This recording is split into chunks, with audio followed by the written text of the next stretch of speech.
Funding Rural. I'm Erin Borla with the Sisters Oregon-based Roundhouse Foundation. I first heard Luke Shaefer speak at the Rural Partners Summit in Anchorage, Alaska, and I was struck by how his brain works, especially when it comes to understanding the root causes of poverty in this country. Luke is a professor of public policy at University of Michigan, where he runs a presidential initiative called Poverty Solutions. Folks may have heard of the book he co-authored in 2015 on this issue. It's called $2 a Day, Living on Almost Nothing in America. It's an incredible book. I highly recommend you check it out. In 2024, Luke helped launch RX Kids in Flint, Michigan, and in other counties in northern Michigan. It's the nation's first citywide cash prescription program designed to help ease the financial journey into parenthood.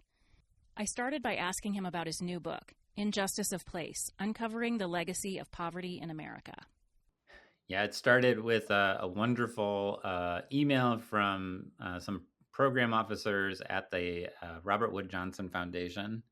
They reached out and they had read $2 a Day, and they said, hey, we really learned a lot from $2 a Day. It was really valuable to us. We'd love to do something about extreme poverty at the community level.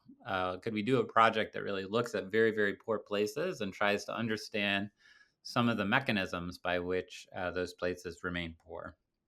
So we had been thinking about something kind of similar, and so we were thrilled to put together a proposal and come to an agreement where we would use lots of different data to try to zero in on very disadvantaged places.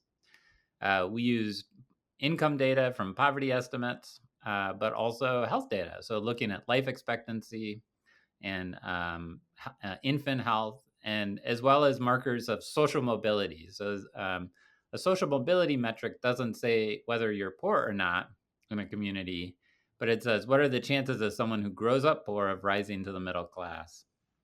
And here's an amazing thing. The rates of social mobility in some places in the United States, folks who grow up low income are just as likely to rise to the middle class. So sort of the idea of economic mobility of the American dream is alive and well. And other places, if you grow up poor, you're just as likely to be poor as an adult. So we put all of these metrics into a statistical procedure called principal component analysis, and it ranked all of them on a continuum of disadvantage for us. And as folks who had spent most of our time studying urban poverty, the first thing we noticed is that when we looked at the most disadvantaged places in the United States, they were overwhelmingly rural. So if you looked at the 100 most disadvantaged places, I think something like 85 of them were rural. Only a handful of them were cities. And that really struck us. And, we noticed that they were clustered in Appalachia, in the tobacco belt and the cotton belt, down in South Texas, and then out west tended to be tribal lands. And we noticed that the map that we produced from our index looked an awful lot like maps of poverty and well-being from 100 years ago or 150 years ago. So you saw this persistence. So this became a book. Once again, you're sensing a theme in my work, a surprise to me. It was a book on rural poverty. And so we spent time getting to know communities. Clay County in Kentucky, Marion County in South Carolina is just sort of off the coast. LaFleur County, Greenwood, Mississippi, and then Zavala County down in South Texas, Crystal City. And I think the most interesting thing was to see the themes that emerged across all of these places, similar themes that emerged in addition to their uniqueness of each site. What was there a community that you met with that really struck something with you that as you were doing this research that maybe changed the way you were looking at poverty and disadvantage in this country? Yeah, I think each of the communities really did that for me, and sort of the repeated themes that we saw over and over again. The first thing that I learned very quickly, in part early on in the book, COVID hit, when we were supposed to be doing all of this field work, so we couldn't go anywhere. So that led us to do a deep dive in history. And that's when we learned, I think we think of communities as monoliths, right? As like, this is a place, Clay County, Manchester, Kentucky. And that's not really true. These places are often places of real contest between the haves and the have-nots. They're actually all places where the economy was dominated by a single industry for a very long time. And that single industry was controlled by a small number of people and required a low-wage labor force. So cotton is probably the one that's familiar to people with slavery, but then tenant farming after that. The tobacco belt in South Carolina, similarly so. In Kentucky, we had timber, we had salt, and then coal mining.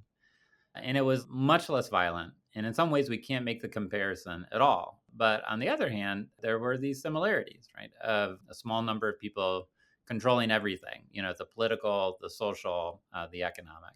And then in South Texas, it was tabletop vegetables. It was farming after we figured out irrigation. And so this story really emerges of a contest between a very small group of haves over the generations and a large group of have-nots, and leads us to sort of create this theory of thinking of these places as internal colonies, places where most residents sort of have a sub-citizenship, where they're not granted all of the rights of citizens in the United States because of the structures that are there. But also, all of these places have, you have these long histories and exploitation. But there's also so much wonderful about these places. So, Crystal City in South Texas, it is very proud to be the spinach capital of the world. So, I'll give your listeners one guess as to whose statue adorns many parts of the city. It's Popeye, of course. So there's larger than life statues of Popeye at City Hall, right downtown. And some place in Arkansas was making rumblings that they were going to be the spinach capital of the world, and Crystal City wasn't having that at all. So they sort of reasserted their spinach dominance.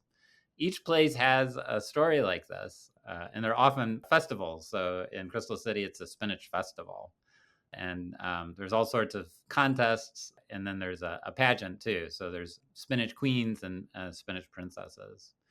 So you really just come to a place of realizing when you study communities, you have to live in all of this complexity, a place that has so much history of exploitation and real injustices, and also a wonderfully rich history and tradition, sort of all packed into one.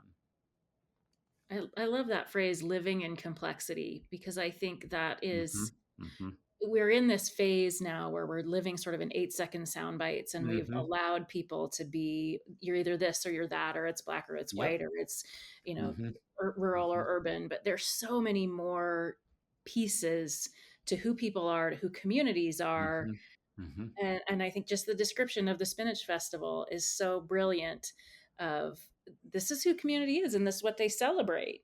Mhm. Mhm. Yeah, and things can, history can be terrible and also have so much beauty to it at the same time. Yeah. It aligns closely to the way that philanthropy seems to have rolled out, right? In funds being raised in community, oftentimes Mhm. rural places, oftentimes through exploitive practices, and then the dollars being removed and created into Mm. a larger foundation somewhere else, which then the redistribution of wealth does not happen back to those places where those funds are raised. Yeah, very good point. So when I mentioned these sort of industries that came to dominate each of these places for decades, all of which sort of collapsed at some point because of more competition, I think in every case. Yeah. They didn't just fuel the regional economies. They were actually all things that fueled not just the national economies, but worldwide. When you think about cotton picked in Mississippi by tenant farmers, sold to usually folks in the north, and sometimes shipped over to textile mills in the United Kingdom, Hmm. and it was used to sort of clothe so much of the world. Coal that really powered the Industrial Revolution in the United States made so much of it possible. And then tabletop vegetables that feed people all over the country. And so these industries really are fundamental to our growth as a country. But you're absolutely right. The dollars, in part, I think very in line with this, thinking of them as internal colonies, the dollars mostly flowed out They went to a small number of haves in the communities, but otherwise flowed out into other parts of the country. So I think a lot of places in the north, right, are complicit in these industries, and they don't get a pass on them. And then the fortunes were really made. And philanthropy, I think, again, like living in the complexity, I think it's very reasonable to want to better the places where you live. And a lot of philanthropy is place based. But that also means, for that reason, that rural communities don't have a lot of it. So if you look at the distribution of philanthropy, it's just wildly unequal. Hundreds and hundreds of dollars per low income person in urban centers, sometimes thousands when we're talking about some of our most philanthropic rich places, and pennies on the dollar in rural communities. It's also harder to administer a lot of programs in rural communities because you don't have the scale. You can't serve the same number of people within a given geographic region because they're rural and there are fewer people and they're more spread out. And then there's the issue of human capital, that a lot of the people who are writing the grants tend to be clustered in urban areas. And so you really see, these places are the most disadvantaged by all of these different metrics we looked at. And especially from philanthropy, they get the least amount of help. And then, I think some of what you were saying was pointing to the question of how we should help if we do. And so I think a lot of times philanthropy says, I'm interested in this particular thing. I want to support this kind of program. And that's not what a community wants. And so when philanthropy comes in, I think it's a fairly typical story to say, we're going to create this program that a philanthropist wants. And then when people don't actually sign up for it, we're kind of shocked, right? Or disappointed, and they go, okay, maybe they don't want our help.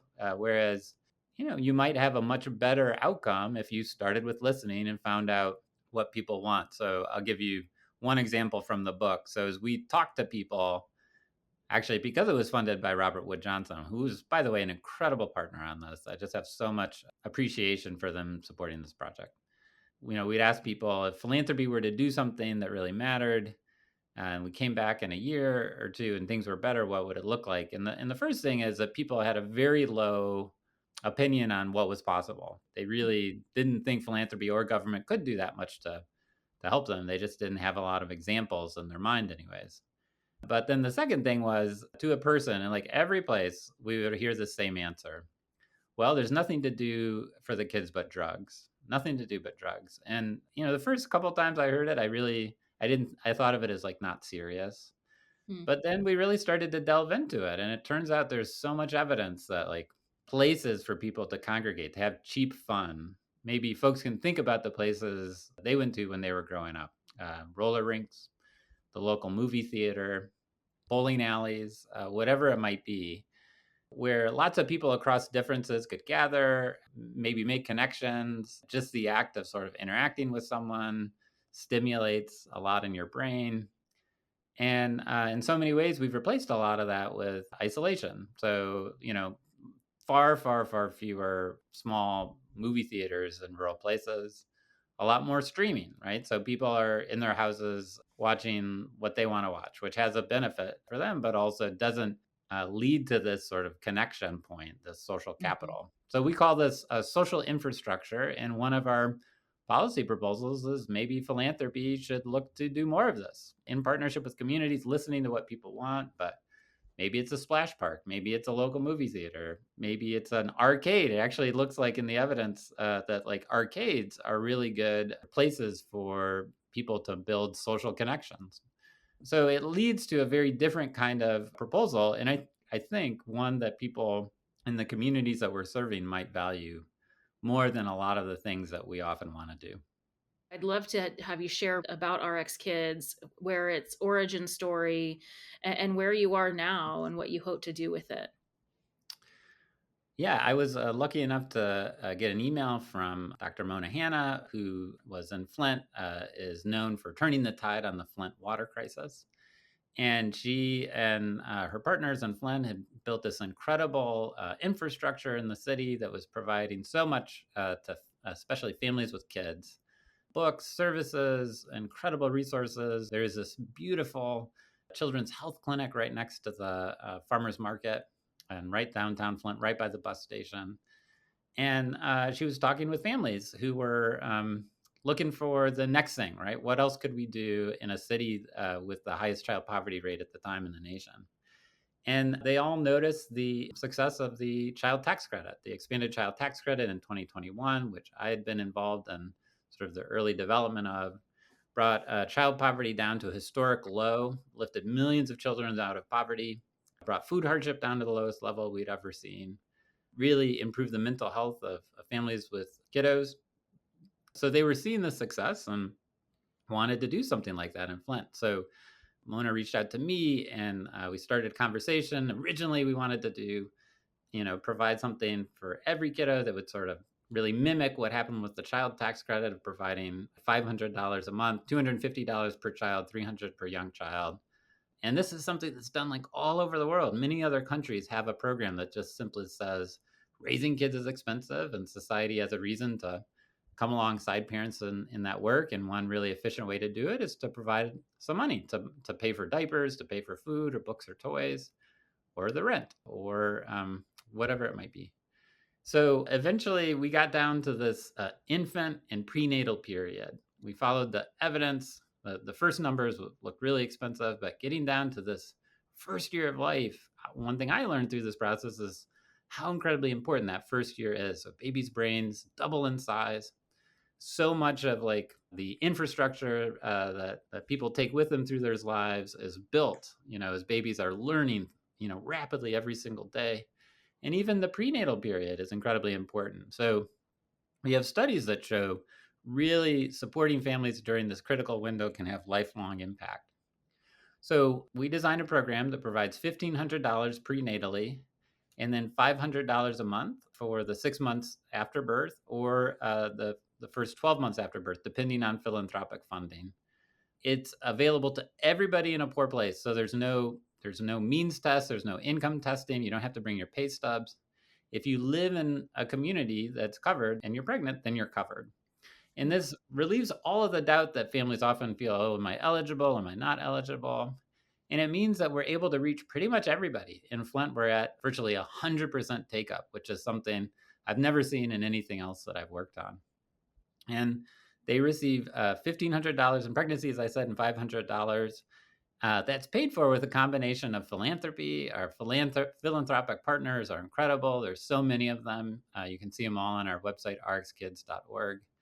But then also to sort of bring us back full circle, TANF dollars. So we were able to access money from this block grant, was established as part of the 1996 welfare law and has all this flexibility.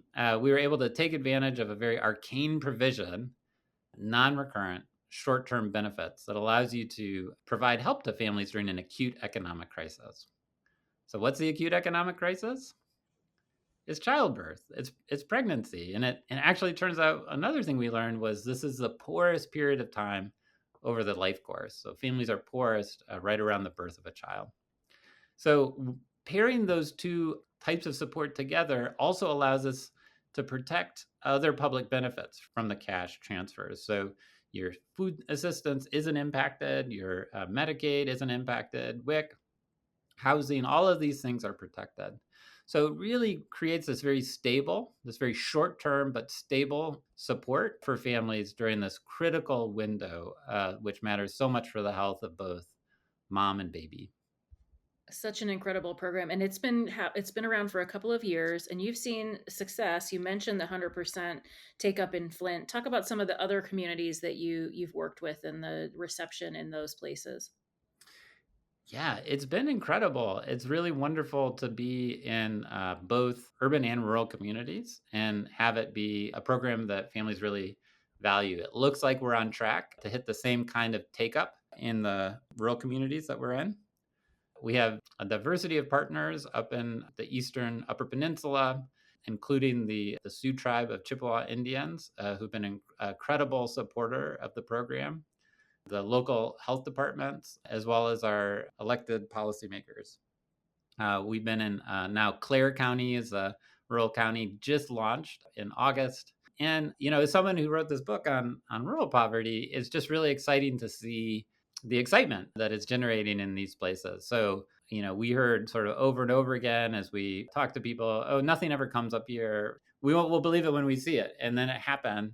And there's, a huge amount of excitement. And the great thing is this is a program that we can administer in rural communities as easily as we can in urban communities. So you apply online. You have to verify that you're pregnant and verify you live in the community that's covered. And then you apply through a website from our incredible partner, Give Directly. They're the nation leader in providing cash benefits like this.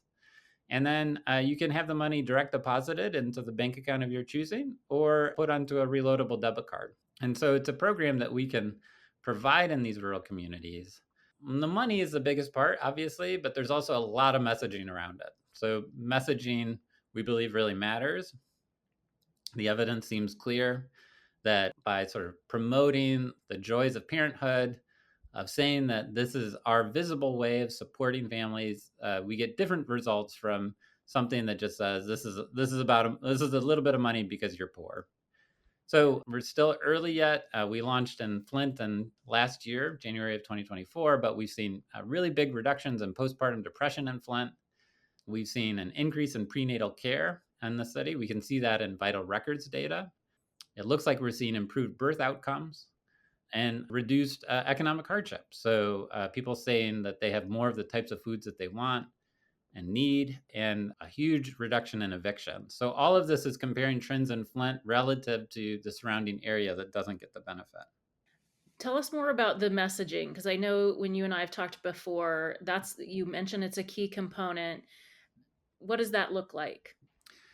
Yeah, the messaging is all about love and supporting families, right? So we try to use the money as a visible sign that we're supporting moms and incredibly hard and, as important as anything, work of parenting that's so expensive and so hard. And I think especially in this country, people can feel like they're on their own, that people don't feel like they have any responsibility to one another. So this is a very visible and concrete way of saying, we're coming alongside you. The joy of parenting, the importance of parenting, these are all things that we want to be here with you. And actually that sort of leads to the one requirement that any community that wants to be a part of Arcs Kids has to do, which is to host a baby parade.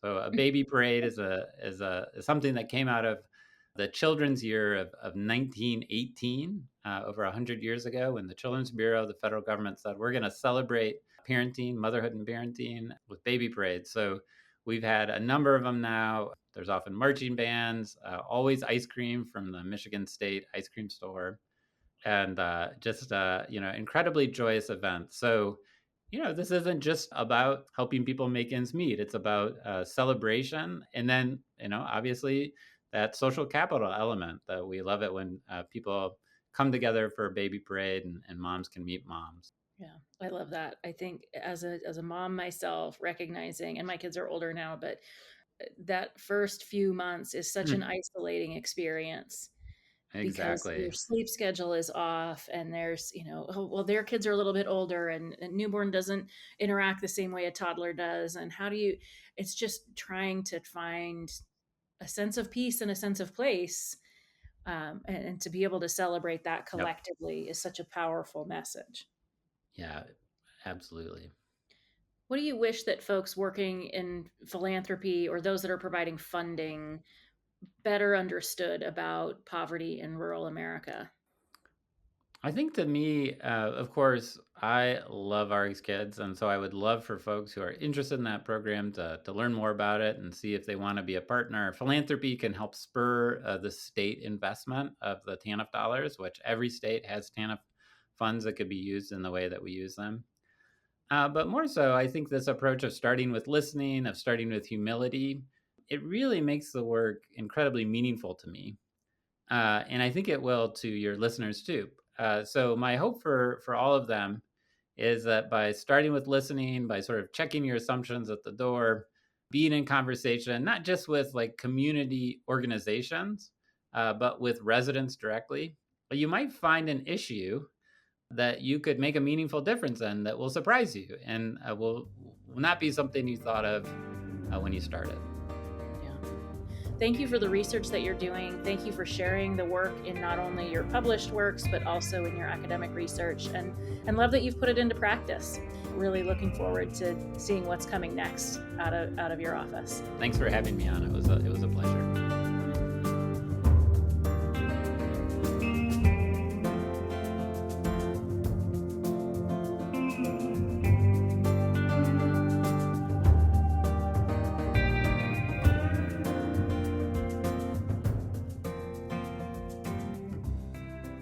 One thing that we talk about at Roundhouse a lot is how sometimes research can get lost in doing research just for the sake of research.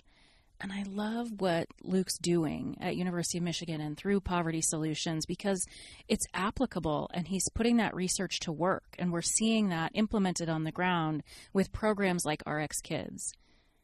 When he talks about not only connecting with organizations and community, but also connecting with people, that's just such an interesting way to think about our work, how we begin really working beyond just our one partnership, finding the nexus and those folks that come together to really develop these powerful and strong solutions. I'm really impressed with RX Kids and the work that he's done, and I know there are funders behind that work. We're definitely going to put information on our website, fundingrural.com, where you can get links to all of the data that he's put together for this program if you're interested in learning more, recognizing that it's such a critical time in someone's life when someone is pregnant, and then those first few months of that child's life, really making sure that those families are stable. And I love that the data that he's collected really shows how that system is improving the base level of poverty in those communities. Luke talked about his partnership with different philanthropic partners, whether it was supporting his research for his newest book or the work with RX Kids. And I love that it really launched his exploration of how place impacted poverty. Philanthropy has this opportunity to really steer the exploration of those issues, not only in the research, but then also in the application. As a funder, I really love to see someone do their homework and understand the problem they're trying to solve. This is something that we can all learn from.